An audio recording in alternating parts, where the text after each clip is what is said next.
unlike Rosh Hashanah, Yom Kippur, and Sukkot, Simchat Torah is not in the Torah, which is interesting for a festival called Simchat Torah, meaning the rejoicing of the law.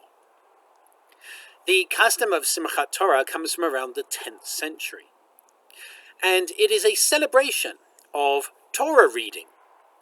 On Simchat Torah, the most common tradition is to finish the final Torah reading and to start the first Torah reading in the same day. So we end with the very last verses of Deuteronomy, and then we immediately go to the beginning verses of Genesis. And I think that's a very powerful custom, a very important custom, which shows the idea that Torah is continually evolving, that the last verses of Deuteronomy inform the first verses of Genesis. That it's not just a story that we read and put down, but it's a story that lives with us. Torah is a text that lives with us throughout our days. I remember as a child Simchat Torah being the worst festival. We used to be made to go around the synagogue when I was a kid carrying flags with apples on top, and somebody thought it would be a really good idea to get the biggest apples possible.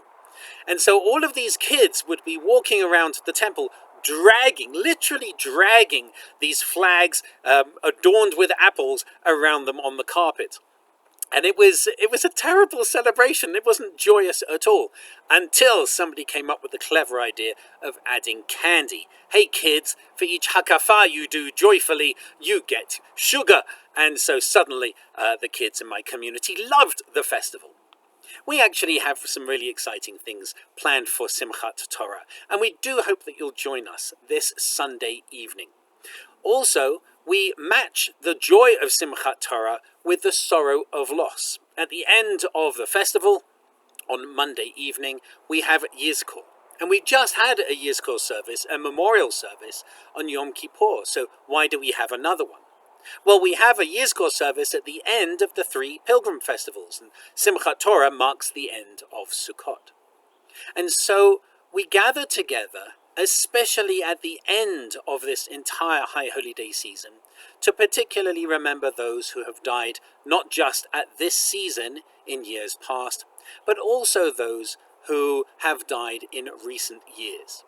And so we invite you to join us for both celebration and commemoration.